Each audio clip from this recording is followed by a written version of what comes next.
Shri Jayaprakash, advocate Askar പറഞ്ഞത് താങ്കൾ കേട്ടല്ലോ. അതിപ്പോൾ ഗവർണറാണ് പുതിയ VC നിയമിച്ചത്. അതുകൊണ്ട് ഞങ്ങളല്ല ഇതിന് ഉത്തരവാദികൾ എന്ന നിലക്കാണ് അദ്ദേഹം പറഞ്ഞത്. സർക്കാരല്ല ഗവർണർ നിയമിച്ചതുകൊണ്ട് അതിൻ്റെ പൂർണ്ണ ഉത്തരവാദിത്തം ഗവർണർക്കാണ്. അദ്ദേഹം പറഞ്ഞെന്ന് പറഞ്ഞാൽ അദ്ദേഹം ഒരു അഡ്വക്കേറ്റാണ്. കൂടുതൽ നിയമം അദ്ദേഹത്തിനെ പോലെ എനിക്കറിയില്ല. എന്നാൽ ഞാൻ പറയാം, ഈ ഗവർണർ നിയമിച്ചു എന്ന് പറയുന്നത് അത് എന്താ ഇന്ത്യൻ ഭരണഘടനയിൽ പറഞ്ഞിട്ടുള്ളതാ. അല്ലാതെ ഗവർണർ തീരുമാനമില്ല ഞാൻ VC നിയമിച്ചോളാം, അല്ലെങ്കിൽ എൻ്റെ ഇഷ്ടത്തിന് നിയമിച്ചോളാം എന്നുള്ള നിയമം അത് ഗവർണർ ഉണ്ടാക്കിയല്ലോ, അല്ലെങ്കിൽ ഇതിനു മുമ്പുള്ള ഗവർണർ ഉണ്ടാക്കിയിട്ടുള്ള അല്ല, ഈ ഗവർണർ ഉണ്ടാക്കിയിട്ടുള്ളതല്ല. അത് ഭരണഘടനയിലുള്ളതല്ലേ. VC നിയമിക്കുന്നത് ഗവർണറാണ്. അപ്പോൾ ആ ഒരു നിയമം, ആ ഒരു കീഴ്വഴക്കം അങ്ങോട്ട് പോയിന്നേ ഉള്ളൂ. അപ്പോൾ ഈ നിയമിച്ച ആൾ എന്ത് വൃത്തികേട് ചെയ്തു കഴിഞ്ഞാലും അതിൻ്റെ ഉത്തരവാദിത്വം ഗവർണർ തന്നെ എടുക്കണമെന്ന് പറഞ്ഞാൽ അതിൻ്റെ എനിക്കറിയില്ല അത് എന്തുകൊണ്ടാണ് അദ്ദേഹം ഉദ്ദേശിക്കുന്നതെന്ന്. ഒരാളെ നിയമിക്കേണ്ടത് ഭരണഘടന അടിസ്ഥാനമായിട്ട് നിയമിച്ചു, ശരി, അത് അദ്ദേഹത്തിൻ്റെ ജോലിയാണ്. അവിടെ ചെന്ന് എന്ത് ജോലി ഇപ്പോൾ ചൂഴ്ന്നു നോക്കാൻ പറ്റില്ലല്ലോ ഇദ്ദേഹം അവിടെ ചെന്നിട്ട് എന്ത് ചെയ്യാൻ പോകുന്നുള്ളത്. ഒരാളിനെ നിയമിക്കുന്നു, ക്വാളിഫിക്കേഷൻ ഉണ്ടാകുന്ന നോക്കുന്നു, അല്ലെങ്കിൽ എഡ്യൂക്കേഷൻ ക്വാളിഫിക്കേഷൻ അല്ല ബാക്കി പ്രാക്ടിക്കൽ കാര്യങ്ങളുണ്ടാകുന്ന നോക്കുന്നു, അങ്ങനെ നിയമിച്ചു. അവിടെ ചെന്നിട്ട് പിന്നെ ഈ രാഷ്ട്രീയക്കാരന്മാരൊക്കെയോ മറ്റേ ആളായിട്ട് പണി ചെയ്യുന്നുണ്ടോ ഇല്ലയോ എന്നുള്ള കാര്യം ചെയ്യുമോ ഇല്ലയോ അതൊന്നും ഇപ്പോൾ ബാക്കി അതിൻ്റെ പറയാൻ നടക്കുന്നതല്ലല്ലോ ശരിക്കും പറഞ്ഞ ജോലി അല്ലെങ്കിൽ രാജ്ഭവൻ്റെ ജോലി. അത് മാത്രമേ എനിക്കറിയാവൂ. അപ്പോൾ അതിൽ എന്ത് കുറ്റം ചെയ്ത് അങ്ങനെയാണെങ്കിൽ അത് ഗവർണറുടെ കുറ്റമാണെന്നുണ്ടെങ്കിൽ ശരിയാ. ഈ SOP എന്നുള്ള ഇവിടെ ഭീകര സംഘടന, ഈ സംഘടനയിലെ നേതാക്കന്മാർ ചെയ്തതിൻ്റെ ഉത്തരവാദിത്വം എന്തുകൊണ്ട് അവർ മാതൃസംഘടനയുടെ ഏറ്റവും വലിയ മുതിർന്നവർ സഖാവ് ഏറ്റെടുത്തില്ല? അപ്പോൾ ഇവർ പറഞ്ഞല്ലോ ഗവർണറാണ് ഏറ്റെടുത്ത്, ഗവർണർ നിയമിച്ച ഒരാളാണ്, അപ്പോൾ ചെയ്തതിൻ്റെ ഉത്തരവാദിത്വം ഗവർണർ എടുക്കണമെന്ന്. ശരി, ഞാൻ പറയുക, ആ കോളേജിൽ എൻ്റെ മകൻ പഠിച്ച കോളേജിൽ അവനെ കൊന്നതിൽ ഏറ്റവും മുൻപന്തിയിൽ നിന്നത് ആ SOPയുടെ ഏറ്റവും മുതിർന്ന നേതാക്കന്മാർ, ആ കോളേജിലെ നേതാക്കന്മാർ, പ്രസിഡന്റ്, സെക്രട്ടറി, ചെയർമാൻ എല്ലാം. അങ്ങനെയാണെങ്കിൽ അവർ ചെയ്ത ഈ കൊടിയ ഈ കൊലപാതകത്തിൻ്റെ ഉത്തരവാദിത്വം അവരെ മാതൃസംഘടനയായ പാർട്ടിയുടെ പ്രസിഡന്റ്, സെക്രട്ടറി ഏറ്റെടുക്കുമോ? അങ്ങനെ ഏറ്റെടുക്കുമെന്നെങ്കിൽ അദ്ദേഹം പറഞ്ഞത് വളരെ കറക്റ്റായിരിക്കും. ശരിയാ, ഇതിൻ്റെ ഉത്തരവാദിത്വം ഗവർണർക്ക് തന്നെ ആവണം, ശരിയായിരിക്കും. അങ്ങനെ ഏറ്റെടുക്കാൻ തയ്യാറുണ്ടെങ്കിലും അത് മുമ്പോട്ട് വരും, കുഴപ്പമില്ല. അല്ല, വെറും പ്രവർത്തകരല്ല ചെയ്തത്, അത് ആലോചിക്കണം. വെറും SFI പ്രവർത്തകരല്ല ചെയ്തത്, ഉത്തരവാദപ്പെട്ട ആ കോളേജിലെ ഭാരവാഹികളാണ് ചെയ്തത്. അതും കൂടെ ആലോചിക്കണം. ഞാൻ വെറും പ്രവർത്തകരാണെന്ന് പറഞ്ഞു കഴിഞ്ഞാൽ അവർക്ക് ഒഴിഞ്ഞു മാറാം, എന്ത് തെളിവുണ്ട്? അല്ലെങ്കിൽ അവരുടെ മെമ്പർഷിപ്പ് കാർഡ് എവിടെയും ചോദിക്കുന്നതിൻ്റെ അന്ന് അപ്പോഴേ തന്നെ അവരെ റൂമിൽ കയറിയിട്ട് മെമ്പർഷിപ്പ് കാർഡ് എടുത്ത് കത്തിച്ച് കളയും. അതാണല്ലോ സ്ഥിരം പരിപാടി, കത്തിച്ച് അമ്പലായി അങ്ങ് പോകും. അപ്പോൾ അവരല്ല ചെയ്തത്, അവരെ നേതാക്കന്മാർ, മെയിനായിട്ടുള്ള അവരെ ഭാരവാഹികൾ, അതിലെ ടോപ്പായിട്ട് നിൽക്കുന്ന യൂണിയൻ ഭാരവാഹികളാണ് ചെയ്തത്. അങ്ങനെയാണെങ്കിൽ ചെയ്തതിൻ്റെ ഉത്തരവാദിത്വം ഞങ്ങൾക്കാണ് എന്ന് പറഞ്ഞുകൊണ്ട് അതിൻ്റെ ഉത്തരവാദിത്വം ഈ SOP എന്നുള്ള ഭീകര സംഘടനയുടെ മാതൃസംഘടന ഏറ്റെടുത്തിട്ട് അതിൻ്റെ സെക്രട്ടറിക്കോ പ്രസിഡന്റോ ഏറ്റെടുത്തിട്ട് അല്ലെങ്കിൽ രാജിവെക്കാനോ സ്വയം ഉത്തരവാദിത്വം ഏറ്റെടുക്കാനോ തയ്യാറുണ്ടോ? എൻ്റെ ഡൗട്ട് അതാണ്. അത് എനിക്ക് അത്രേ ചോദിക്കാൻ അറിയാവൂ. അഡ്വക്കേറ്റ് അസ്കർ, വളരെ ന്യായമായിട്ടുള്ളൊരു ചോദ്യമാണത്. അത് നിശ്ചയമായും ഒരു മകൻ നഷ്ടപ്പെട്ടതിന്റെ വേദനയിൽ ഇരിക്കുന്ന ഒരു പിതാവിനോട് ഞാൻ അത്തരത്തിലൊരു മറുപടി പറയാൻ ആഗ്രഹിക്കുന്നില്ല. ഒന്ന്. രണ്ട്, ഞാൻ പറഞ്ഞത് ഇപ്പോഴത്തെ ചാൻസലർ ഗവർണറായിട്ടുള്ള ശ്രീ ആരിഫ് മുഹമ്മദ് ഖാനാണ് ഡോക്ടർ PC ശശീന്ദ്രനെ വൈസ് ചാൻസലറായി ഈ പൂക്കോട്ട് സിദ്ധാർത്ഥന്റെ മരണത്തെ തുടർന്ന് VC നിലപാടെടുത്തില്ല, നടപടിയെടുത്തില്ല, ഡീനിനെതിരെ നടപടിയെടുത്തില്ല എന്നതിന്റെ പേരിൽ അദ്ദേഹത്തെ പുറത്താക്കിക്കൊണ്ട് നിയമിക്കുന്നത്. അപ്പോ RSSന്റെ നോമിനിയായി വന്നിട്ടുള്ള ശശീന്ദ്രൻ, അദ്ദേഹം ഏതെങ്കിലും അല്ല, ഈ RSSന്റെ നോമിനി എന്ന് എങ്ങനെയാ പറയാൻ പറ്റുക? അഡ്വക്കേറ്റ് അസ്കർ, അല്ല, നാഗ്പൂരിൽ നിന്നാണോ ആ പട്ടിക കൊടുത്തത്? അതിനിപ്പോ താങ്കൾക്ക് നേരത്തെ മറ്റേ അദ്ദേഹം ചോദിച്ച ജയപ്രകാശിന്റെ ചോദ്യത്തിന് താങ്കൾക്ക് മറുപടി ഇല്ലാന്ന് വ്യക്തമായി. ഞാൻ ചോദിക്കുന്നത് RSS എന്നാണോ ഡോക്ടർ PC ശശീന്ദ്രന്റെ പേര് കൊടുത്തത്? താങ്കൾ RSSന്റെ നോമിനി ഇങ്ങനെ ആവർത്തിക്കുന്നത് എന്തിനാ? RSS PC ശശീന്ദ്രനെ നിയമിച്ചത് RSSന്റെ നിയമനം. RSSന്റെ നിയമനം അല്ലെങ്കിൽ നിന്നാണ് പട്ടിക കൊടുത്തത് എന്നതിന്റെ തെളിവുണ്ടോ താങ്കളുടെ കയ്യിൽ? ഞാൻ ചോദിക്കട്ടെ, കേരളത്തിലെ ഉന്നത വിദ്യാഭ്യാസ രംഗത്ത് സർവകലാശാലകളിലെല്ലാം കാവ്യവൽക്കരിക്കുന്നതിനു വേണ്ടി നിങ്ങൾ നടത്തുന്ന നടപടിക്ക് വേണ്ടിയിട്ടാണ്. ഇല്ലെങ്കിൽ ഞങ്ങളിപ്പോ ഒരു നിയമം പാസ്സാക്കിയിട്ടുണ്ടല്ലോ, നിയമസഭ. ആ നിയമസഭ പാസ്സാക്കിയിട്ടുള്ള നിയമത്തിൽ യൂണിവേഴ്സിറ്റി അമെന്റ്മെന്റ് ബില്ലിൽ ഒന്ന് ഒപ്പുവെക്കുന്നേ. അതിനുള്ള ധൈര്യം അങ്ങയുടെ പ്രസിഡന്റ്, ഇന്ത്യയുടെ പ്രസിഡന്റിനോടൊന്ന് ആവശ്യപ്പെട്ടതിന് ശേഷം ആ നിയമം ഒന്ന് ഒപ്പുവെക്കുന്നതിനുള്ള അവസരം ഉണ്ടാക്കുക.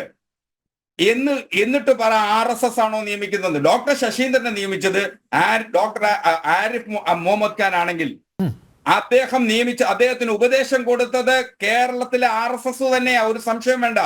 അപ്പൊ അതിൽ 33 വിദ്യാർത്ഥികളെ തിരിച്ചെടുത്തിട്ടുണ്ടെങ്കിൽ അതിൽ അതൃപ്തി പ്രകടിപ്പിക്കേണ്ടതും അതിന്റെ ഉത്തരവാദിത്വവും ചാൻസലർ എന്ന നിലയിൽ ആരിഫ് മുഹമ്മദ് ഖാൻ മാത്ര. അത് സംസ്ഥാന സർക്കാരിലും ഇടതുപക്ഷത്തിലും അങ്ങനെ ചുളിവിൽ കെട്ടിവെക്കണ്ട എന്നാ ഞാൻ പറഞ്ഞത്. യുവരാജ് മറുപടി.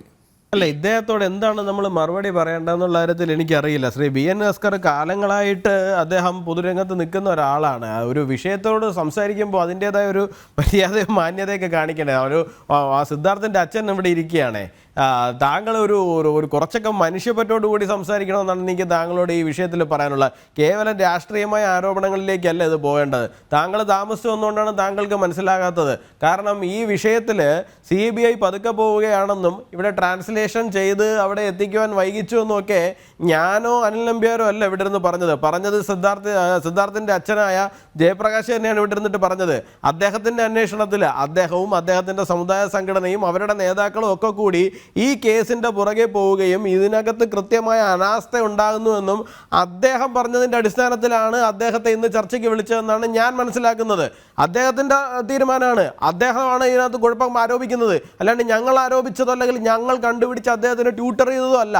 അദ്ദേഹം തന്നെ പറയുകയാണ് അദ്ദേഹത്തിനാണ് ആ കാര്യത്തിനകത്ത് കുഴപ്പമുണ്ടായെന്നുള്ള കാര്യം. അപ്പം നിങ്ങളിവിടെ ഇരുന്നിട്ട് ഒരു ഉത്തരവാദിത്വ ബോധമുള്ള ഇടതുപക്ഷ സഹയാത്രികൻ എന്നുള്ള നിലയിൽ അല്ലെങ്കിൽ ഇടതുപക്ഷത്തോടൊപ്പം നിൽക്കുന്നയാളെന്നുള്ള നിലയിൽ കൃത്യമായിട്ട് എന്താണ് സംഭവിക്കുന്നതെന്നുള്ള കാര്യത്തിൽ അദ്ദേഹത്തിന് വസ്തുനിഷ്ഠമായിട്ട് ഒരു മറുപടി നൽകുക എന്നുള്ളതിന് പകരം കേവലമായിട്ടുള്ള മുട്ടാപ്പോക്ക് രാഷ്ട്രീയ വാദഗതികൾ എടുത്ത് വെക്കുന്നത് കഷ്ടമാണ് സാർ. എനിക്ക് മറ്റൊന്നും ഇതിനകത്ത് പറയാനില്ല. നമ്മൾ കുട്ടിക്കളി കളിക്കുകയല്ല. ഒരു പയ്യൻ മരണപ്പെട്ടു. ഇതുവരെയായിട്ടും കമ്മ്യൂണിസ്റ്റുകാരും പറയാത്തൊരു കാര്യം എന്തോ താങ്കളുടെ ഉള്ളിൽ നിന്നായിട്ടായാലും വീണു സിദ്ധാർത്ഥൻ്റെ കൊലപാതകം എന്ന്. ഇത്രയും നാൾ സിദ്ധാർത്ഥൻ ആത്മഹത്യ ചെയ്തും തൂങ്ങി മരിച്ചതെന്നല്ല. എന്തായാലും താങ്കളുടെ വായിൽ നിന്ന് തന്നെ ഈ ചാനൽ ഫ്ലോറിൽ തന്നെ ഞാൻ കേട്ടു സിദ്ധാർത്ഥൻ്റെ കൊലപാതകം എന്നുള്ള ഉള്ളിൻ്റെ ഉള്ളിൽ കമ്മ്യൂണിസ്റ്റുകാർക്ക് അറിയാന്നേ എന്താണ് സംഭവിച്ചത്. അത് താങ്കളുടെ വായിൽ നിന്ന് അറിയാണ്ട് പുറത്ത് വീണു എന്നുള്ളതേ ഉള്ളൂ.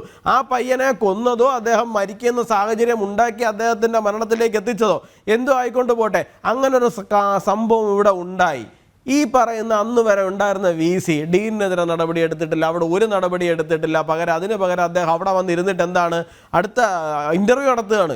അവരുടെ അധ്യാപകരുടെയൊക്കെ എന്താണ് അടുത്ത ശമ്പള പരിഷ്കരണത്തിന് മറ്റു കാര്യങ്ങൾക്കൊക്കെ വേണ്ടിയിട്ട് എത്ര ലാഘവത്തോടു കൂടിയാണ് ആ VC അവിടെ കാര്യങ്ങളെന്ന് കൈകാര്യം ചെയ്തത്. അതുകൊണ്ടല്ലേ ഗവർണർക്ക് നടപടി എടുക്കേണ്ടി വന്നത്. ഗവർണർക്ക് നടപടി എടുക്കേണ്ടി വന്നതിന് ശേഷം മറ്റൊരാളെ അവിടെ വെക്കേണ്ടി വന്നു. താങ്കൾ കേവലമായ അത്തരം ഒരു കാര്യത്തിൽ പിടിച്ചിട്ട് ഇത്രയും ഗുരുതരമായ ഒരു വിഷയത്തിനെ ഇത്രയും ലാഘവത്തോടു കൂടി നമ്മളെന്തോ അങ്ങോട്ടും ഇങ്ങോട്ടും നീ എൻ്റെ റബ്ബർ എടുത്തില്ലേ എന്നാൽ ഞാൻ നിന്റെ പെൻസിൽ എടുക്കും എന്നൊക്കെ പറയുന്ന തലത്തിലേക്ക് ഒരു ഡിബേറ്റിനെ കൊണ്ടുവന്ന് അതിൻ്റെ നിലവാരത്തിനെ കൊണ്ടുവന്ന് തകർക്കുന്നതേ. സാധാരണ നമ്മളിപ്പോൾ രാഷ്ട്രീയം സംസാരിക്കുകയാണെന്നുണ്ടെങ്കിൽ ആയിക്കോളൂ, ഒരു കുഴപ്പമില്ല. ഞാനും തിരിച്ച് ആ രീതിയിൽ തന്നെ നമുക്ക് രാഷ്ട്രീയം സംസാരിക്കാം. ഇതിന് മറുപടി പറയാൻ ഉദ്ദേശിക്കുന്നില്ല. കാരണം എനിക്ക് ആ മനുഷ്യൻ അവിടെ ഇരിക്കുന്നുണ്ട്. ഇല്ലായിരുന്നുണ്ടെങ്കിൽ കുഴപ്പമില്ലായിരുന്നു. ആ സിദ്ധാർത്ഥിൻ്റെ അച്ഛൻ അവിടെ ഇരിക്കുന്ന സാഹചര്യത്തിൽ അദ്ദേഹത്തിൻ്റെ മുമ്പിൽ വെച്ചിട്ട് ഇത്രയും കേവലമായ രാഷ്ട്രീയമായി അധംപതിച്ചിട്ട് സംസാരിക്കുന്നതിനോട് തീർത്തും താല്പര്യമില്ല. ക്ഷമിക്കുക. അഡ്വക്കേറ്റ് അസ്ക, നിലവിൽ കേരള പോലീസ് സിദ്ധാർത്ഥൻ്റെ ദുരൂഹ മരണത്തെക്കുറിച്ച് അന്വേഷിക്കുന്നുണ്ടോ അതോ ഈ മാർച്ച് 9 ശേഷം, അതായത് CBI അന്വേഷണത്തെ വിട്ടുകൊണ്ടുള്ള വിജ്ഞാപനം പുറപ്പെടുവിച്ചതിന് ശേഷം അന്വേഷണം മരവിപ്പിച്ചിരിക്കുകയാണോ? എന്താണ് അതിൻ്റെ സ്റ്റാറ്റസ്? എന്താണ് ഇപ്പോൾ? ഇതിൽ ഒരു CBI അന്വേഷണം ഡിക്ലെയർ ചെയ്ത് കഴിഞ്ഞാൽ, നോട്ടിഫൈ ചെയ്ത് കഴിഞ്ഞാൽ പിന്നീട് സ്റ്റേറ്റ് പോലീസിന് അക്കാര്യത്തിൽ ഒന്നും ചെയ്യാനില്ല. സ്റ്റേറ്റ് പോലീസ് അതിന്റെ ഡോക്യുമെന്റുകൾ അതുവരെ കളക്ട് ചെയ്തിട്ടുള്ള എവിഡൻസുകൾ അത് കൃത്യമായി കൈമാറ്റം ചെയ്യുക എന്ന ഒരു കർത്തവ്യം മാത്രമേ ഇക്കാര്യത്തിൽ ചെയ്യാനുള്ളൂ. നമുക്ക് വലിയ തെറ്റിദ്ധാരണ തോന്നുന്ന തരത്തിൽ, പൊതുജനങ്ങൾക്ക് തെറ്റിദ്ധാരണ തോന്നുന്ന തരത്തിൽ, അന്വേഷണത്തെ സംബന്ധിച്ച് തെറ്റിദ്ധരിപ്പിക്കുന്ന തരത്തിലുള്ള ചില പരാമർശങ്ങൾ ഈ ചർച്ചയിൽ വന്നു. ഈ ചർച്ചയുടെ ഭാഗമായി വരാൻ പാടില്ലാത്ത ഒന്ന്, ഇപ്പൊ ശാസ്ത്രീയ തെളിവുകളെ സംബന്ധിച്ച് നേരത്തെ ഈ ശ്രീ യുവരാജ് ഗോകുൽ വളരെ വിശദമായി കാര്യത്തെ സംബന്ധിച്ച് പറഞ്ഞു. ശാസ്ത്രീയ തെളിവുകളൊക്കെ നശിപ്പിക്കപ്പെടും. അങ്ങേക്ക് അത് അറിയാൻ മേലഞ്ഞിട്ടാണ്. ഒരു ശാസ്ത്രീയ ഡോക്യുമെന്റ്, ഏതെങ്കിലും തരത്തിലുള്ള ശാസ്ത്രീയ തെളിവ് പോലീസ് കണ്ടെടുത്തു കഴിഞ്ഞാൽ, ഏതൊരു അന്വേഷണ ഏജൻസി കണ്ടെടുക്കും, CBI ആണെങ്കിലോ അത് കണ്ടെടുത്തു കഴിഞ്ഞാൽ ആ ശാസ്ത്രീയ തെളിവുകൾ ഫോർത്ത് വിത്ത്, അതായത് സമയം കളയാതെ ആ അന്വേഷണ പരിധിയിലുള്ള കോടതിയിൽ എത്തിക്കണം. അങ്ങനെ കോടതിയിൽ എത്തിച്ചു കഴിഞ്ഞാൽ ആ ശാസ്ത്രീയ തെളിവുകൾ അത് കൃത്യമായി ഫോറൻസിക് ലാബിലേക്കോ മറ്റ് ശാസ്ത്രീയ അപഗ്രഥനത്തിനു വേണ്ടി ഉപയോഗിക്കുന്ന ലാബുകളിലേക്കോ അയച്ചു കൊടുക്കണമെന്നാണ് നിയമം.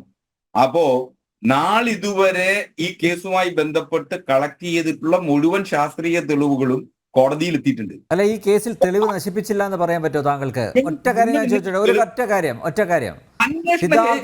സിദ്ധാർത്ഥന്റെ തൂങ്ങി നിന്ന മൃതദേഹം പോലീസ് എത്തുന്നതിന് മുമ്പ്, ആ സൈറ്റിലേക്ക് എത്തുന്നതിന് മുമ്പ് അതെന്തിനാണ് അഴിച്ചു മാറ്റിയത്? അല്ല അതിന് മറുപടി പറഞ്ഞിട്ട് പോവാം നമുക്ക് ബാക്കി കാര്യങ്ങൾ. അത് തന്നെ നേരിട്ട് പറയാം. ഏതൊരു കൊലപാതകമോ അല്ലെങ്കിൽ ആത്മഹത്യയോ സംഭവിച്ചു കഴിഞ്ഞാൽ ഓരോ വ്യക്തികൾ, അതിന്റെ ദൃക്സാക്ഷികൾ, ആ ദൃക്സാക്ഷികൾ എല്ലാ ദൃക്സാക്ഷികളും ഒരേപോലെ പെരുമാറില്ല. അത് പലയാവർത്തി സുപ്രീം കോടതി പറഞ്ഞിട്ടുണ്ട്. ഒരു സംഭവം നടന്നു കഴിഞ്ഞാൽ, ഒരു കൊലപാതകം കണ്ടു കഴിഞ്ഞാൽ അതിലെ ദൃക്സാക്ഷികൾ പല രീതിയിലായിരിക്കും. ഓരോ വ്യക്തികളും അവരുടെ മനോനിലയ്ക്കനുസരിച്ചാണ് പെരുമാറാറുള്ളത്. ഇപ്പോ നമുക്ക് മുന്നിൽ ഒരാൾ ആത്മഹത്യ ചെയ്തതായി അല്ലെങ്കിൽ തൂങ്ങി നിൽക്കുന്നതായി നാം കണ്ടാൽ ചില ആളുകൾ അത് അറുത്ത് മാറ്റി ഉടൻ തന്നെ ആശുപത്രിയിൽ എത്തിക്കുന്നതിന് വേണ്ടി ശ്രമം നടത്തും. മറ്റു ചിലർ പോലീസിനെയോ അല്ലെങ്കിൽ ബന്ധപ്പെട്ട അധികാരികളെ വിളിച്ചു വരുത്തുന്നതിനുള്ള ശ്രമം നടത്തും. അത് ഓരോ മനുഷ്യരുടെയും ഓരോ വ്യക്തികളുടെയും മനോനിലയ്ക്കനുസരിച്ചാണ് തീരുമാനമെടുക്കുക. ഇവിടെ അങ്ങനെ കാണാൻ പറ്റില്ല. അല്ല, നിങ്ങൾ ഇതിനെ സിദ്ധാർത്ഥനിൽ അവസാന ശ്വാസം ഉണ്ടെങ്കിൽ ആ സമയത്ത് അഴിച്ചു മാറ്റിക്കൊണ്ടുപോകുന്നത് ഓക്കെ, അതിനെ അപ്രിഷ്യേറ്റ് ചെയ്യും. പക്ഷെ അങ്ങനെയല്ല അഡ്വക്കേറ്റ് അസ്കർ. ഡീനിന്റെ നേതൃത്വത്തിൽ ഈ കൊന്നവരുടെ സാന്നിധ്യത്തിൽ മൃതദേഹം അഴിച്ചു മാറ്റി പോലീസ് എത്തുന്നതിന് മുമ്പ് ആശുപത്രിയിലേക്ക് മാറ്റിയിട്ടുണ്ടെങ്കിൽ, അങ്ങനെയാണ് സംഭവിച്ചത്. അതിന് പിന്നിൽ എന്തോ ഉണ്ട്. അവിടെ ആദ്യ തെളിവ് നശിപ്പിക്കുകയാണ്. ഈ ചർച്ചയിൽ പങ്കെടുക്കുന്ന നമുക്ക് 3 പേർക്കും ഇത് സംബന്ധിച്ച് നേരിട്ട് അറിവില്ല. അവിടെയുള്ളവർ പറഞ്ഞുള്ള അറിവുണ്ടല്ലോ. ശരി, അത് തെളിവായി ഇപ്പൊ കോടതിയുടെ മുമ്പാകെ ഉണ്ടെന്നേ. അവിടുത്തെ മജിസ്ട്രേറ്റ് കോടതിയുടെ മുമ്പാകെ ഇത് സംബന്ധിച്ച് രേഖകളും മൊഴികളും അന്വേഷണ സംഘം എത്തിച്ചിട്ടുണ്ട്. അത് തെളിവായി കോടതി മുമ്പാകെ ഉണ്ട്. എന്റെ രണ്ടാമത്തെ ചോദ്യം സിദ്ധാർത്ഥന്റെ മാതാപിതാക്കൾ നിരന്തരമായി ആവശ്യപ്പെടുന്നു. അതായത് സിദ്ധാർത്ഥനെ നേരിട്ട് ഫോണിൽ കിട്ടാത്തതുകൊണ്ട് അവിടെ ആ ഫോൺ അറ്റൻഡ് ചെയ്യുന്നത് അക്ഷയ് എന്ന് പറയുന്ന സിദ്ധാർത്ഥിൻ്റെ സീനിയർ ആയിട്ടുള്ള വിദ്യാർത്ഥി. ആ അക്ഷയെ ഇതുവരെ അറസ്റ്റ് ചെയ്തിട്ടില്ല. അക്ഷയ് ആ സംഭവ സ്ഥലത്തുണ്ട്. ഈ 3 ദിവസം മൃതപ്രായനായി കിടക്കുന്ന സമയത്ത് സിദ്ധാർത്ഥൻ്റെ അമ്മ കോണ്ടാക്ട് ചെയ്യുന്നതും ഒക്കെ അക്ഷയെയാണ്. അക്ഷയ്ക്ക് ഈ കാര്യങ്ങളെക്കുറിച്ചൊക്കെ അറിയാം. എല്ലാം നേരിട്ട് കണ്ട് അതിൻ്റെ സാക്ഷി എന്ന് പറയുന്ന പ്രധാന സാക്ഷി ഈ അക്ഷയാണ്. സാക്ഷി മാത്രമല്ല, ഒരുപക്ഷെ ഇതിന് കൂട്ടുനിന്നതും അക്ഷയാണ്. ഇനി അക്ഷയ്ക്ക് പറയാം, ഞാൻ നിസ്സഹായനായി പോയി, എനിക്ക് മറ്റുള്ളവർ നിൽക്കുന്നതുകൊണ്ട് എനിക്കൊന്നും തുറന്നു പറയാൻ പറ്റിയില്ല എന്നൊക്കെ പറയാം. പക്ഷേ അത് ഇതുവരെ മാതാപിതാക്കളെ അറിയിച്ചില്ല. അക്ഷയ് ഫോൺ എടുക്കുന്നില്ല, അക്ഷയ് സംസാരിക്കുന്നില്ല. ഈ അക്ഷയ് ഇടുക്കിയിലെ ഒരു CPM പ്രാദേശിക നേതാവിൻ്റെ മകനാണ്. അക്ഷയ് ഇതുവരെ നിയമത്തിൻ്റെ മുന്നിൽ കൊണ്ടുവന്നിട്ടില്ല. നിരന്തരം ആവശ്യപ്പെട്ടു. മാത്രമല്ല ഈ ഡീൻ എന്ന് പറയുന്ന അതായത് മന്ത്രി സാക്ഷ്യപ്പെടുത്തിയതാണല്ലോ, ഏറ്റവും വലിയ മനുഷ്യസ്നേഹിയാണ് ഡീൻ. അദ്ദേഹത്തെ അവിശ്വസിക്കരുതെന്ന് പറഞ്ഞ ആളാണ് നമ്മുടെ ചിഞ്ചുറാണി. മാത്രമല്ല അസിസ്റ്റന്റ് വാർഡൻ. ഇവരെ ഒന്നും എന്താ നിയമത്തിന്റെ മുന്നിൽ കൊണ്ടുവരാത്തത്? എന്താ ഇത്ര കാലതാമസം? ഒരു നിമിഷം നമ്മുടെ ഒരു വലിയ പ്രശ്നം അല്ല. ഞാനൊന്ന് മറുപടി പറഞ്ഞോട്ടെ. ഞാൻ അക്കാര്യത്തെ സംബന്ധിച്ച് പറഞ്ഞല്ലോ.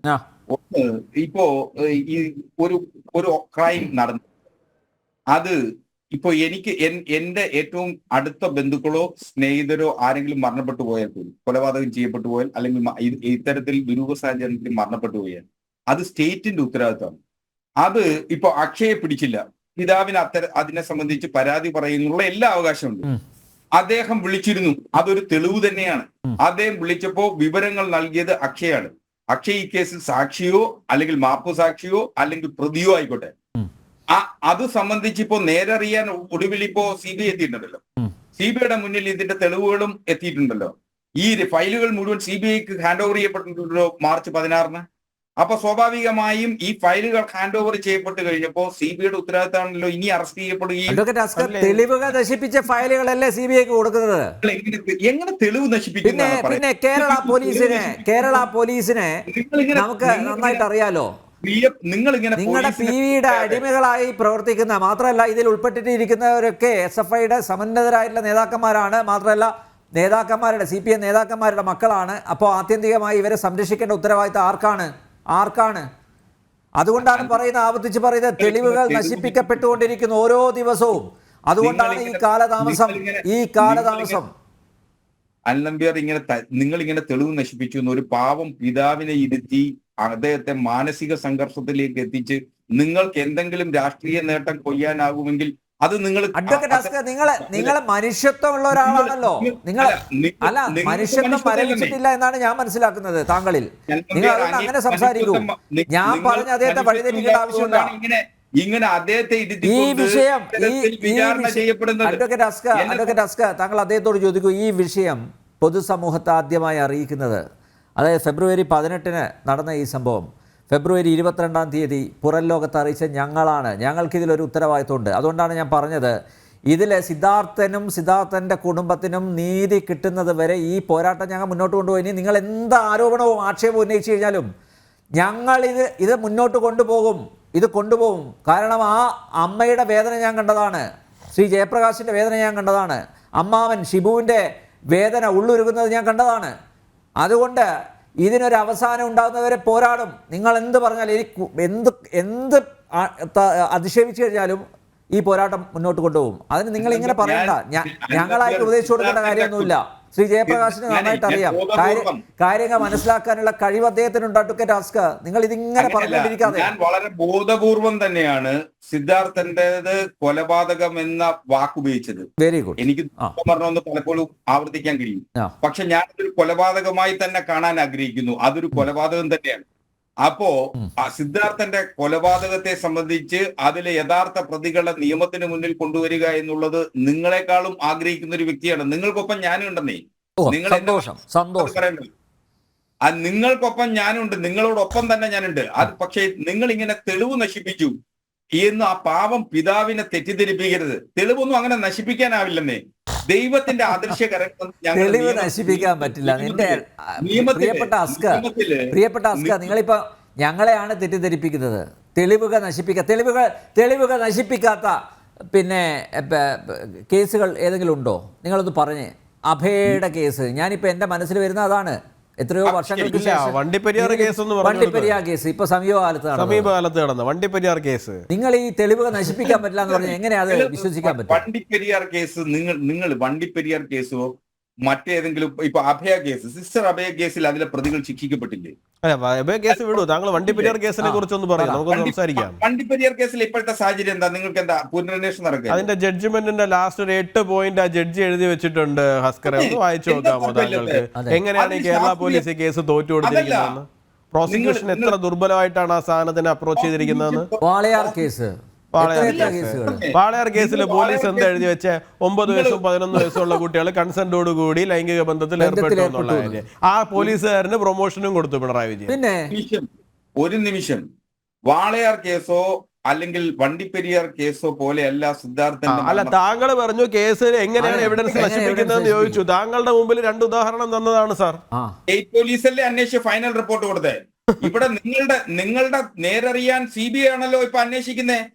CBIക്ക് എന്താ അന്വേഷണം നടത്തി തെളിവുകൾ കണ്ടെത്താൻ കഴിയില്ലെന്നാണോ നിങ്ങൾ പറയുന്നത്? പോലീസ് അന്വേഷിച്ചതുകൊണ്ട്. ശ്രീ ഹസ്കർ, ഞാൻ ഒരു കാര്യം ചോദിക്കുന്നത്, ഒരു താങ്കൾ ചോദിച്ചു ഫോറൻസിക് എവിഡൻസ് ഉൾപ്പെടെയുള്ള ഫയലുകൾ കൊടുത്തിട്ടുണ്ട്.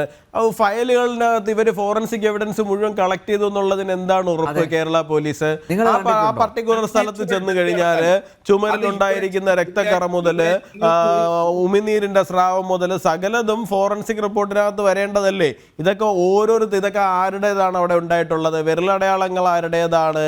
എന്തൊക്കെ കാര്യങ്ങൾ അവിടെ ഉപയോഗിച്ചു ഉപയോഗിക്കപ്പെട്ടിട്ടുണ്ട്.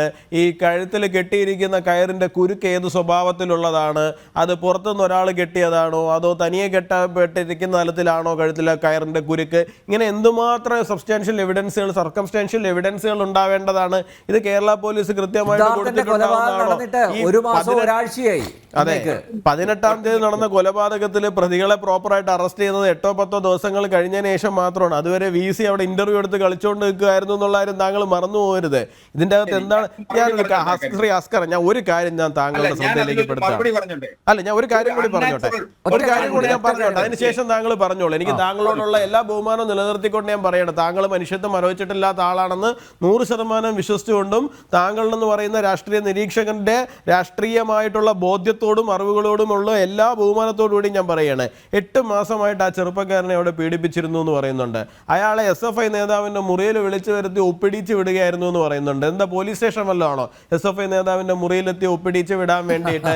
ഇത് എവിടെയാണ് റിപ്പോർട്ട് ചെയ്യപ്പെട്ടിരുന്നത്? നമ്മളിത് കഴിഞ്ഞ 2 ദിവസങ്ങൾക്ക് മുമ്പ് അതിനകത്തൊരു വിദ്യാർത്ഥി തുറന്നു പറയാൻ തയ്യാറായതുകൊണ്ട് മാത്രമാണ് ഈ വിവരങ്ങൾ പുറത്തു വരുന്നത്. അല്ലാണ്ട് പോലീസിന്റെ അന്വേഷണ റിപ്പോർട്ടിൽ ഒന്നും ഈ പറയുന്ന സാധനങ്ങളില്ല. ഈ പയ്യനെ ഇത്രയും കാലമായിട്ട് അവിടെ ഈ തരത്തിൽ ഉപദ്രവിക്കുകയായിരുന്നു എന്ന്. അയാളെ പല ദിവസങ്ങളിൽ, ഇപ്പം നമ്മൾ പറഞ്ഞു ഈ 3 ദിവസം തുണി ഉരിഞ്ഞു നിർത്തി മർദ്ദിച്ചു എന്നുള്ള കാര്യം പറഞ്ഞു. ഈ 8 മാസത്തിനിടയിൽ പല തവണ ഈ പറയുന്ന SFI നേതാക്കൾ അയാളെ വിളിച്ചു നിർത്തി നഗ്നനാക്കി നിർത്തി മർദ്ദിക്കുകയായിരുന്നു എന്നേ. അയാളെ പിറന്നാൾ ദിവസം ഇരുമ്പ് തൂണിൽ കെട്ടിയിട്ടിട്ട് പെട്രോൾ ഒഴിച്ച് കത്തിക്കും എന്ന് പറഞ്ഞ് ഭീഷണിപ്പെടുത്തിയിരുന്നു എന്നേ. എന്താണ് ഈ സാഹചര്യങ്ങളിലേക്ക് കൊണ്ടെത്തിച്ചത്? ഈ പോലീസ് സബ്മിറ്റ് ചെയ്തു എന്ന് പറയുന്ന റിപ്പോർട്ടിൽ ഇതൊക്കെ ഉണ്ടോ? ഈ അവർ അന്വേഷണ റിപ്പോർട്ടിൽ ഇതൊക്കെ ഉണ്ടോ? ഇതൊക്കെ എവിടെ പോയിരുന്നു? ഇപ്പോൾ ഈ പറയുന്ന ഒരു കുട്ടി മൊഴി കൊടുത്തത് കൊണ്ട് മാത്രം, ഈ ആൻറ്റി റാഗിംഗ് സ്ക്വാഡിന് മുമ്പിൽ മൊഴി കൊടുത്തതുകൊണ്ട് മാത്രം ഈ സാധനം നമ്മുടെ മുൻപിലേക്ക് എത്തി. ഇപ്പോൾ എന്ത് വിശ്വാസ്യതയാണ് ഈ കേരള പോലീസിനോട് ഉള്ളത്? ഇപ്പോൾ എന്ത് തരം തെളിവുകളാണ് ഇവർ കളക്ട് ചെയ്ത് കൊടുത്തിരിക്കുന്നത്? ഇതിനെ ഇപ്പോൾ ഈ ഡിലേ വരുത്തും തോറും ഈ പറയുന്ന ഇതുപോലെ മൊഴി കൊടുക്കാൻ സാഹചര്യമുള്ള ആൾക്കാരെ സെറ്റിൽ ചെയ്യാൻ വേണ്ടിയിട്ട്, അത് ഭീഷണിപ്പെടുത്തിയിട്ടാവട്ടെ അല്ലെങ്കിൽ മറ്റ് പ്രലോഭനങ്ങളും ഉണ്ടാവട്ടെ, ഇതിന് വേണ്ടിയിട്ട് തന്നെയല്ലേ ഇപ്പോൾ ഈ സമയം കളഞ്ഞുകൊണ്ടിരിക്കുന്നത്. ഇത് സാമാന്യ ബുദ്ധി കേരള പൊതുസമൂഹത്തിന് താങ്കൾ ചോദ്യം ചെയ്യണമെന്നുള്ളൊരു അപേക്ഷയുണ്ട് താങ്കളോട്. ഇതില് ഒരു വലിയ പ്രശ്നമുള്ളത്, ഈ ക്രിമിനൽ ഇൻവെസ്റ്റിഗേഷനെ കുറിച്ച് സാമാന്യ വിവരമില്ലാത്തത് കൊണ്ടാണ് ഇത്തരത്തിൽ സംശയം ഉന്നയിക്കപ്പെടേണ്ടി വരുന്നത്.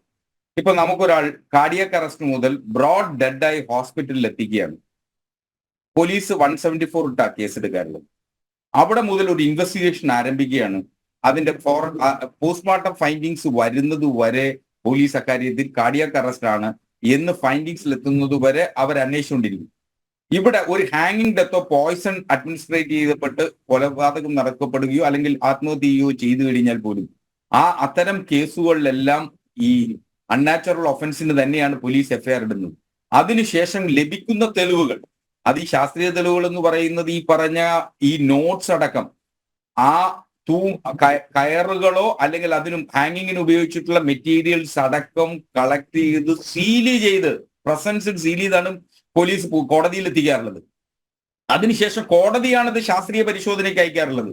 അവിടെ നിന്ന് ലഭിക്കുന്ന ഫിംഗർ പ്രിന്റിന്റെ ചാൻസ് പ്രിന്റുകൾ മുഴുവൻ എടുത്തതിന് ശേഷം അത് കോടതിയിൽ എത്തിച്ച് കോടതിയാണ് അതിന്റെ അപഗ്രഥനത്തിലേക്ക്, റിപ്പോർട്ടിലേക്ക്, ഇൻവെസ്റ്റിഗേഷൻ ലീഡ് ചെയ്യുന്നതിന് ആവശ്യമായിട്ടുള്ള വിവരങ്ങൾ അന്വേഷണ ഉദ്യോഗസ്ഥന് ലഭിക്കും. അങ്ങനെയാണ് അന്വേഷണം മുന്നോട്ട് പോവുക. ഇതിൽ സാക്ഷികളെ മുഴുവൻ കണ്ട് സാക്ഷി നോട്ടുകൾ എടുത്തിട്ടുണ്ട്. അതിന്റെ അടിസ്ഥാനത്തിലാണ് പോലീസ് ഒരു നിഗമനത്തിലെത്തുകയും അത് 306 അല്ലെങ്കിൽ 302 ആയിട്ട് FIR കൺവേർട്ട് ചെയ്തതിന് ശേഷമാണ് ഈ കേസിലെ പ്രതികളെ അറസ്റ്റ് ചെയ്തിട്ടുള്ളത്. ആ പ്രതികൾ ഇപ്പോൾ റിമാൻഡിലാണ്. അവർക്കാർക്കും ജാമ്യം ലഭിച്ചില്ല. 302 ചുമത്തിയോ? അല്ല, 306-ലാണല്ലോ ഇപ്പൊ അസ്കർ പറയുന്നു ഇത് കൊലപാതകമാണെന്ന്. താങ്കൾ ഒരു അഭിഭാഷകൻ, താങ്കൾക്ക് മനസ്സിലായി, കേരള പോലീസിന് ഇതുവരെ മനസ്സിലായിട്ടില്ല ഇത് കൊലപാതകമല്ലെന്ന്. ഞാനിപ്പോ വരാന്നേ. നിങ്ങൾ എന്നെ സംബന്ധിച്ചിടത്തോളം അത് കൊലപാതകമാണെന്ന് വിശ്വസിക്കാനാണ് ഞാൻ ആഗ്രഹിക്കുന്നത്. ആ പിതാവിനൊപ്പം നിൽക്കുകയാണ് ഞാൻ. ആ പിതാവ് കൊലപാതകം ചെയ്തു എന്ന് പറയുമ്പോൾ ഞാൻ അതല്ല ആത്മഹത്യയാണെന്ന് പറയാൻ എന്റെ മുന്നിൽ തെളിവുകളില്ല. ഞാൻ വാസ്തവ വിരുദ്ധമായി വർത്തമാനം പറയുന്നത് ശരിയല്ലാത്തത് കൊണ്ടാണ്. അദ്ദേഹത്തിന്റെ ആരോപണം എന്ന് പറയുന്നത് ഇത് കൊലപാതകമാണെന്നാണ്. അങ്ങനെയെങ്കിൽ അതിലൊപ്പം ഉറച്ചു നിൽക്കാനാണ് ഞാനും ആഗ്രഹിക്കുന്നത്. അതുകൊണ്ടാണ് ഞാൻ ബോധപൂർവം അത് കൊലപാതകമാണ് എന്ന വാക്ക് ഉപയോഗിച്ചത്. അതല്ല, മറ്റൊന്ന് അത് ആത്മഹത്യയാണ്. അങ്ങനെയെങ്കിൽ ആത്മഹത്യ പ്രേരകമായിട്ടുള്ള ആളുകൾക്കെതിരെ 306 പ്രകാരം കേസെടുക്കാൻ ഒരു സംശയം വേണ്ട. അങ്ങനെ തന്നെ ഇപ്പൊ എടുത്തിരിക്കുന്നത്. അപ്പൊ അതിന്റെ അന്വേഷണം നടക്കുന്നു പോലീസ്. പിന്നെ നിങ്ങളിപ്പോ പറഞ്ഞല്ലോ ഏതെങ്കിലും തരത്തിലുള്ള തെളിവുകൾ നശിപ്പിക്കപ്പെട്ടുവെങ്കിൽ, അങ്ങനെ നശിപ്പിക്കപ്പെട്ടാൽ CBI ഇപ്പൊ ഈ കേസിൽ അന്വേഷണം നടത്തുകയില്ലേ? അങ്ങനെ നശിപ്പിക്കപ്പെട്ടാൽ അങ്ങനെ നശിപ്പിക്കുന്നതിന്റെ കാരണക്കാരായിട്ടുള്ള അന്നേ ദിവസം സീൻ ഗാർഡ് ഡ്യൂട്ടിയിലുണ്ടായിരുന്ന പോലീസുകാരൻ മുതൽ, അന്ന് എഫ്ഐആർ എടുത്ത പോലീസുകാരൻ മുതൽ, അന്ന് അന്വേഷണം നടത്തിയ ഇൻവെസ്റ്റിഗേറ്റിംഗ് ഓഫീസർ മുതൽ, ഇപ്പോ ആ പോലീസ് അവസാനം അന്വേഷിച്ച ഇൻവെസ്റ്റിഗേറ്റിംഗ് ഓഫീസർ വരെയുള്ള ആളുകളെ ഈ കേസിൽ സ്ക്രീനിങ് ഓഫ് ഒഫൻസിന് തെളിവ് നശിപ്പിച്ചതിന് പ്രതിയാക്കാൻ CBIക്കാവും. അതിൽ ഏതെങ്കിലും തരത്തിൽ ഗൂഢാലോചനയുണ്ടെങ്കിൽ 302 ആണ് കണ്ടെത്തുന്നതെങ്കിൽ, അല്ലെങ്കിൽ 306 ആണ് CBI അതിന്റെ ഫൈനൽ റിപ്പോർട്ട് കൊടുക്കുന്നതെങ്കിൽ, ആ ഉദ്യോഗസ്ഥന്മാരെ ആ കുറ്റകൃത്യത്തിന് 120B പ്രകാരം കേസിൽ പ്രതിയാക്കപ്പെട്ടില്ല, ആ കുറ്റകൃത്യത്തിന് ശിക്ഷിക്കപ്പെടാനുള്ള സാഹചര്യം ഉണ്ടാവും. അപ്പൊ അങ്ങനെയാണ് ഇന്ത്യയുടെ നിയമം എഴുതി വെക്കപ്പെട്ടുള്ളത്. അത് കഴിഞ്ഞ 10 കൊല്ലം വന്ന BJP സർക്കാർ എഴുതി വെക്കപ്പെട്ടുള്ള നിയമമല്ലെന്നേ, കാലാകാലങ്ങളായി ഇന്ത്യയിൽ നടപ്പിലാക്കപ്പെടുന്ന നിയമം അത്. അപ്പൊ അങ്ങനെ ഒരാളെയും ഈ കേസിൽ നിന്ന് രക്ഷപ്പെടാൻ ഈ സർക്കാരോ ഈ സംസ്ഥാനത്തെ ഇടതുപക്ഷത്തെ സ്നേഹിക്കുന്നവരോ, ഞങ്ങൾക്ക് പഴയ SFIക്കാരുണ്ട ഇത്ര ആവേശത്തോടു കൂടി ഇക്കാര്യത്തിൽ പറയുന്നത്, ഒരാളെയും വെറുതെ വിടാൻ ഇക്കാര്യത്തിൽ ആഗ്രഹിക്കുന്നില്ല. അങ്ങനെ ആരെങ്കിലും ഇതിന്റെ പേരിൽ രക്ഷപ്പെടാൻ ശ്രമിച്ചാൽ അവരെ നിയമത്തിന് മുന്നിൽ കൊണ്ടുവരാൻ ഞങ്ങൾ ജയപ്രകാശിനൊപ്പം അദ്ദേഹത്തിന്റെ കുടുംബത്തിനൊപ്പം ഞങ്ങൾ മുന്നിലുണ്ടാവുന്നേ. ആണ് മാർച്ച് 9-ാം തീയതി സഖാവ് പിണറായി വിജയൻ അദ്ദേഹത്തിന്റെ പരാതിയിൽ അദ്ദേഹം വരുന്ന നിമിഷം അതിൽ ഉത്തരവ് CBI അന്വേഷണത്തിന് വിടുന്നത്. ആ ചങ്കൂറ്റത്തിനോടുകൂടിയാണ്, ആ ആർജവത്തോടുകൂടിയാണ് ഞാൻ ഇത് പറയുന്നത്. യെസ്, ജയപ്രകാശ്, തെളിവുകളൊന്നും ഈ കേസിൽ നശിപ്പിക്കപ്പെട്ടിട്ടില്ല എന്ന് താങ്കൾ കരുതുന്നുണ്ടോ? തെളിവുകൾ നശിപ്പിക്കപ്പെട്ടിട്ടില്ല ഈ കേസിൽ? തെളിവുകൾ എല്ലാം നശിച്ചു എന്ന് ഞാൻ ഈ കൊലപാതകം കഴിഞ്ഞിട്ട് 2-3 ദിവസം കഴിഞ്ഞപ്പോഴേ തന്നെ ഞാൻ പറഞ്ഞല്ലോ. അതിപ്പോൾ പറയുന്ന കാര്യമല്ല. തെളിവുകളെല്ലാം നശിച്ചു എന്ന് ഞാൻ അന്ന് ഈ കൊലപാതകം കഴിഞ്ഞു, എൻ്റെ മകൻ്റെ സംസ്കാരം കഴിഞ്ഞ് ഒരു 3 ദിവസം കഴിഞ്ഞു അങ്ങയുടെ ചാനലിൽ ഈ കാര്യം ഉണ്ടായിരുന്നു. ഞാൻ അവിടുന്ന് എൻ്റെ അറിവിൽ ഞാൻ അന്വേഷിച്ച കാര്യവും അത് തന്നെയാണ്. പിന്നെ ബാക്കി ആൻറ്റി റാഗിങ് സ്ക്വാഡ് വരെ കണ്ടുപിടിച്ചത് അല്ലെങ്കിൽ പോലീസ് അന്വേഷിച്ചതെല്ലാം ഞാൻ പറഞ്ഞിട്ടുള്ള കാര്യങ്ങൾ തന്നെയാണ് എല്ലാം പറഞ്ഞിട്ടുള്ളത്. അതൊരു കാര്യം. തെളിവുകൾ നശിച്ചു എന്നത് 3 ദിവസം കഴിഞ്ഞിട്ട് തന്നെ ഞാൻ പറഞ്ഞു. എല്ലാ തെളിവുകളും, പ്രത്യേകിച്ച് ആ റൂമിലുള്ള തെളിവുകൾ നശിപ്പിച്ചു കഴിഞ്ഞു. 1 മണിക്കാണ് അവനെ ഏകദേശം 1-1:30 കൂടിയാണ് എൻ്റെ മകനെ അവനെ അഴിച്ചിറക്കുന്നു, അല്ലെങ്കിൽ ആ തുണിയെ ഉടുത്തിരിക്കുന്ന മുണ്ടിനെ കട്ട് ചെയ്ത് ഇറക്കുന്നു എന്ന് പറഞ്ഞത്. ഡീനിൻ്റെ സാന്നിധ്യത്തിൽ ഈ പ്രതികളെല്ലാം അവിടെ ചേർന്നിട്ട് ഡീൻ അവിടെ ഉണ്ട്. അതിന് വ്യക്തമായൊരു തെളിവാണ് അവിടുത്തെ ഒരു പാചകക്കാരൻ്റെ ഒരു വോയിസ് ഉണ്ട്, വളരെ വ്യക്തമായിട്ട് പറയുന്നുണ്ട്. ഡീൻ അവിടെ ഉണ്ടായിരുന്നു, ബോഡി മരവിച്ചിട്ടുണ്ടായിരുന്നു, തണുത്ത് മരവിച്ചിട്ടുണ്ടായിരുന്നു. ഇവൻ ഇയാൾ ചോദിച്ചു പോലീസിനെ ചോദിച്ചപ്പോഴേ ഡീന് പറയുന്നു അറിയിച്ചിട്ടുണ്ട്, പോലീസ് പറഞ്ഞ് അഴിച്ചോളാൻ പറഞ്ഞു. ഓക്കെ, ഡീന് പറഞ്ഞത് സത്യമാണെങ്കിൽ ഒരു കാര്യം കൂടെ, ഏത് പോലീസുകാരനാണ് പറഞ്ഞത് അഴിച്ചോളാനായിട്ട്? അടുത്തുള്ള വൈത്തിരി പോലീസാണ്. ആ വൈത്തിരി പോലീസ് അപ്പോൾ ഡീന് പറഞ്ഞിട്ടുള്ള സത്യമാണ്. ഓക്കെ, ഡീന് പറഞ്ഞ സത്യമാണ്, ഞാൻ വിശ്വസിക്കുന്നു. അങ്ങനെയാണെങ്കിൽ ഈ പോലീസ് എന്തുകൊണ്ട് പറഞ്ഞു, ഏത് പോലീസാണ് പറഞ്ഞത് അഴിച്ചു മാറ്റിക്കോളാണെന്ന്? അപ്പോൾ ഡീന് അവിടെ നിന്ന് എല്ലാവരോടും പറഞ്ഞു, ഈ പാചകക്കാരനോടും പറഞ്ഞു, അവിടെ നിന്ന് ബാക്കിയുള്ള കൊലപാതകളാണ് കൂടെ ഉള്ളത്. ഡീനിൻ്റെ സാന്നിധ്യത്തിൽ ഈ ബോഡി അഴിച്ചു മാറ്റിയിട്ട് അറുത്തു മാറ്റി നേരെ ഹോസ്പിറ്റലിൽ കൊണ്ടുപോകുന്നു. അതുവരെ അപ്പോൾ പോലീസിനെ അറിയിച്ചിട്ടില്ല. ഈ 1-1:30 മണിക്ക് കഴിഞ്ഞ സംഭവം കൊണ്ടുപോയിട്ട് ആ റൂം അവിടെയൊക്കെ വെച്ച് കഴുകി വൃത്തിയാക്കുന്നുണ്ടാവുന്നു. ഞാൻ ആരോപിക്കുകയല്ല, വേണമെങ്കിൽ അഡ്വക്കേറ്റ് അവിടെ കൊണ്ട് നിങ്ങൾക്ക് അവിടെ പോലീസുണ്ട്, അവരായിട്ട് എല്ലാവർക്കും നിങ്ങൾക്ക് പരിശോധിക്കാം അന്ന് ഈ സംഭവം നടന്നിട്ടുണ്ടെന്ന്. കാരണം എന്ന് പറഞ്ഞാൽ ഡീൻ എന്ന് പറഞ്ഞാൽ വെറും സാധാ മനുഷ്യനല്ല, അദ്ദേഹം ഒരു ഡോക്ടറാണ്. അദ്ദേഹത്തിന് അറിയാം ഒരു ഫോറൻസിക്കിൻ്റെ ഒരു എവിഡൻസ് എങ്ങനെ നശിപ്പിക്കാം. അപ്പോൾ സാഹചര്യ തെളിവാണെങ്കിലും എന്താണെങ്കിലും എങ്ങനെ നശിപ്പിക്കാം, സാഹചര്യ തെളിവും അല്ലെങ്കിൽ ഫോറൻസിക് ആയിട്ടുള്ള അല്ലെങ്കിൽ സയൻറ്റിഫിക് ആയിട്ടുള്ള തെളിവുകൾ ഏതൊക്കെ രീതിയിൽ നശിപ്പിക്കാം എന്നുള്ള ഡീനിന് നല്ലവണ്ണം അറിയാം. കാരണം അദ്ദേഹം ഒരു ഡോക്ടറാണ്. അതല്ല മുമ്പ് താങ്കൾ പറഞ്ഞു എല്ലാ മനുഷ്യരും ഒരുപോലെ ഇരിക്കില്ല, ഓരോരുത്തരുടെ മാനസിക ഇതുപോലെ ഇരിക്കും. ആ സമയത്ത് ബോഡി അഴിക്കണോ വേണ്ടയോ, എന്ത് ചെയ്യണം എന്നുള്ളത്. അതിൽ ഞാൻ പറയുകയാണ്, ഡീൻ എന്ന് പറഞ്ഞാൽ സാധാരണ ഒരു മനുഷ്യനല്ല. അങ്ങനെ മാനസികമായിട്ട് പെട്ടെന്ന് തകർന്നു പോവുക അല്ലെങ്കിൽ പെട്ടെന്ന് റിയാക്ട് ചെയ്യാതിരിക്കുക ചെയ്യേണ്ടത്. അദ്ദേഹം ഒരു ഡോക്ടറേറ്റ് കിട്ടിയ ആളാണ്, ഒരു ഡോക്ടറാണ്. ശരിക്കും പറഞ്ഞാലും ഒരു പോലീസിനെ പോലെ ചിന്തിക്കേണ്ട ഒരു മനസ്സാണ് ആ ഡീൻ എന്നൊക്കെ പറയുന്ന ഒരാൾ. അദ്ദേഹത്തിൻ്റെ ആ മാനസികാവസ്ഥയിൽ അഴിച്ചിറക്കി എന്നൊക്കെ പറയുമ്പോൾ അത് നമുക്ക് ഒരു സാധാ ഒരു പീവണാണ് വന്നത് അല്ലെങ്കിൽ ഒരു നാട്ടുകാരനാണ് വന്ന് ചെയ്തെങ്കിൽ നമുക്ക് സമ്മതിക്കാം. അവർക്ക് അത്രയ്ക്കുള്ള വിവരമേ ഉള്ളൂ, ഒന്നും അറിയില്ല. അപ്പോൾ ഡീൻ എന്ന് പറയുമ്പോൾ ആ അത്രയ്ക്കുള്ള വിവരമേ ഉണ്ട് നമുക്ക് ഒരിക്കലും പറയാൻ പറ്റില്ല. അവരെ അഴിച്ചിറക്കി ഡീനിൻ്റെ പൂർണ്ണ സമ്മതത്തോടു കൂടി ഒരു ആരാച്ചാര ജോലി എന്താ, തൂക്കി കൊന്നതിന് ശേഷം അഴിച്ചിറക്കുക, അതാണ് ഒരു ആരാച്ചാര ജോലി. പക്ഷേ ഇദ്ദേഹം ചെയ്തതെന്ന് പറഞ്ഞാൽ അഴിച്ചിറക്കി. തൂക്കിയൊന്നും എനിക്കറിയില്ല, ഞാൻ ഇല്ലയെന്നും പറയുന്നില്ല, ഉണ്ടെന്നും പറയുന്നില്ല, അഴിച്ചിറക്കി. അപ്പോൾ പകുതി ആരാച്ചാര ജോലിയാണ് ഇത് ഈ ഡീന് ചെയ്തത്. എന്നിട്ട് അവിടെ വെച്ചിട്ട് ഈ കംപ്ലീറ്റ് എവിഡൻസ് കളയുക. ഏകദേശം 4-5 മണിയുടെ റൂം വളരെ രീതിയിൽ തൂത്ത് കഴുകി വൃത്തിയാക്കി. ഇനി അവൻ എന്തെങ്കിലും, എൻ്റെ മകൻ സിദ്ധാർത്ഥന് എവിടെയെങ്കിലും എന്തെങ്കിലും കോറി ഇട്ടിട്ടുണ്ടോ, ഏതെങ്കിലും പേര് എഴുതിയിട്ടിട്ടുണ്ടോ, പറ്റിയതുണ്ടെങ്കിൽ അവർ രക്തത്തിൽ തന്നെയാണ്, അല്ലെങ്കിൽ പേപ്പറിൽ തന്നെ എന്തെങ്കിലും ഒരു പേരെങ്കിലും എഴുതിയിട്ടിട്ടുണ്ടോ, അതൊന്നും കിട്ടില്ല എന്ന്. ഇവർക്ക് ഇതിനുള്ള സമയം എന്ന് പറഞ്ഞാൽ അവിടെ നിന്നുള്ള തെളിവുകൾ നശിപ്പിക്കുക എന്നുള്ളത്. അല്ലാതെ ഇന്നലെ തെളിവ് നശിപ്പിച്ചെന്നല്ല ഞാൻ പറയുന്നത്. ഞാൻ അങ്ങനെ പറയുകയില്ല, എന്നോടാരും പറഞ്ഞിട്ടുമില്ല. ഒരാളും എനിക്ക് ഇതുവരെയും റിപ്പോർട്ട് തന്നിട്ടില്ല തെളിവുകൾ നശിപ്പിച്ചെന്ന് ഇവിടെ നിന്നുള്ളവരാരും. പക്ഷേ എനിക്ക് വളരെ കൃത്യമായിട്ട് റിപ്പോർട്ട് കിട്ടിയിട്ടുണ്ട്. അത് വേറെ കാര്യം. ഇത്ര സമയത്ത് തെളിവ് നശിപ്പിച്ചു, ആ റൂം വളരെ രീതിയിൽ കഴുകി വൃത്തിയാക്കി ഇട്ടിട്ടുണ്ട്.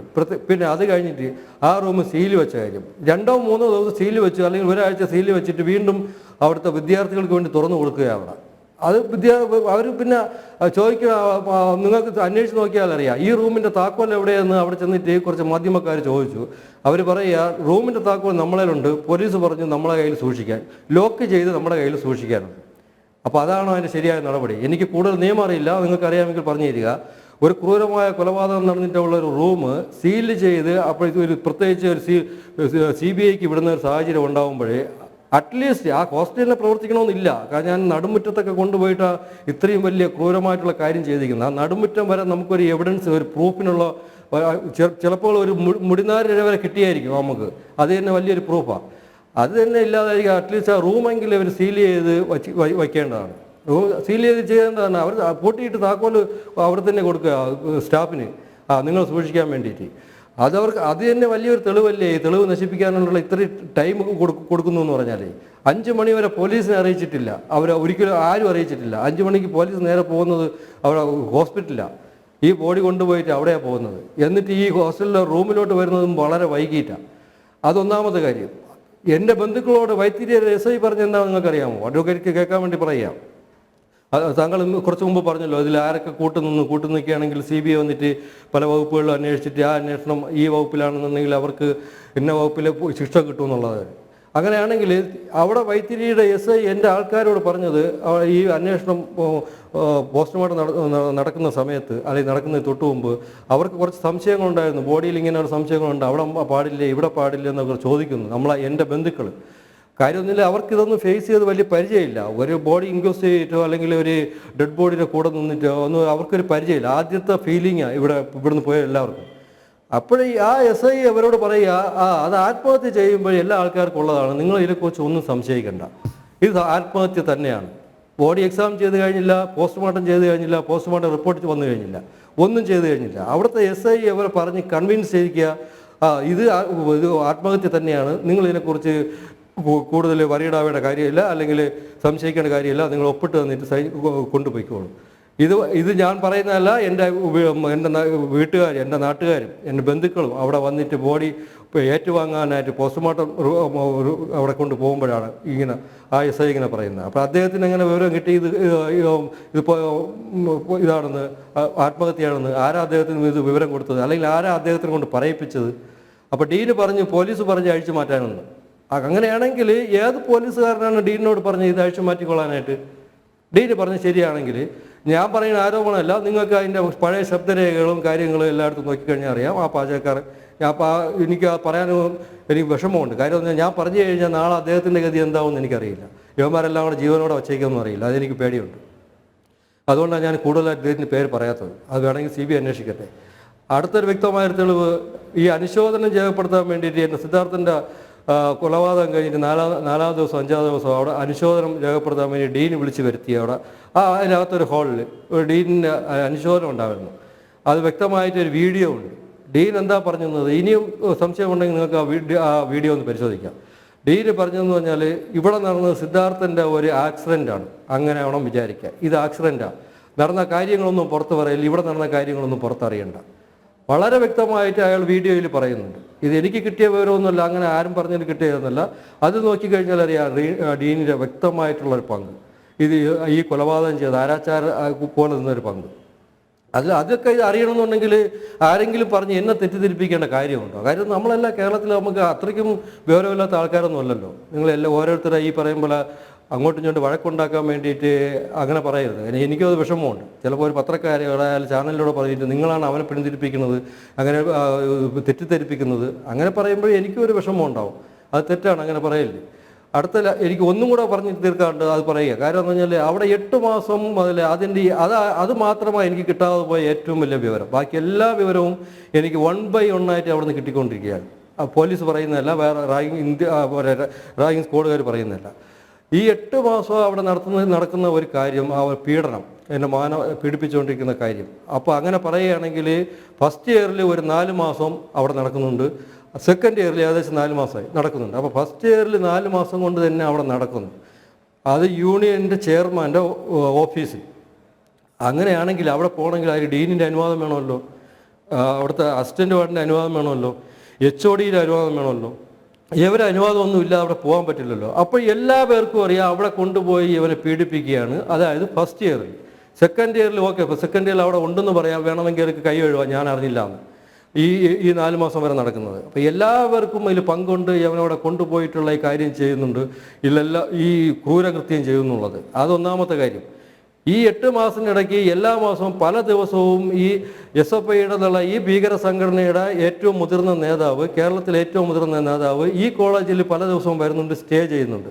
ഞാൻ പറഞ്ഞല്ല, എനിക്ക് അവിടെ നിന്ന് കിട്ടിയ വിവരമാണ്. അത് കൂടാതെ എൻ്റെ മകൻ മുമ്പ് പറഞ്ഞിട്ടുമുണ്ട്. ആ ചേട്ടൻ അവിടെ വരുന്നുണ്ട്, ഇടയ്ക്കിടയ്ക്ക് വരും. വന്നിട്ട് അതിൽ കൂടാതെ വേറെയും ചേട്ടന്മാർ വരുന്നുണ്ട്. ഈ ചേട്ടൻ 2 ദിവസം വന്നിട്ട് അവിടെ അവരെ യൂണിയൻ റൂമിലൊക്കെ തങ്ങിയിട്ട് പോകും.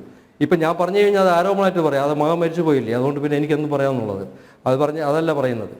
ഈ പല ദിവസങ്ങളിലും ഈ SFIയുടെ ഈ ഭീകര സംഘടനയുടെ മുതിർന്ന നേതാവ്, ഈ കേരളത്തിലെ മുതിർന്ന നേതാവ് അവിടെ വന്ന് സ്റ്റേ ചെയ്തിട്ട് പോകുന്നുണ്ട്.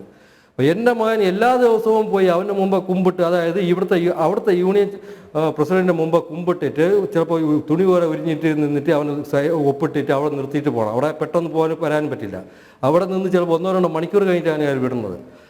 അപ്പോൾ ഈ നേതാവ്, കേരളത്തിൻ്റെ ഈ മുതിർന്ന നേതാവ്, അവരെ നേതാവ് ഇത് കണ്ടുകൊണ്ടിരിക്കുകയല്ലേ. ഞാൻ അതാണ് ചോദിക്കുന്നത്. ഒരു ദിവസം 2 ദിവസം കൊണ്ട് കഴിയണമല്ലോ.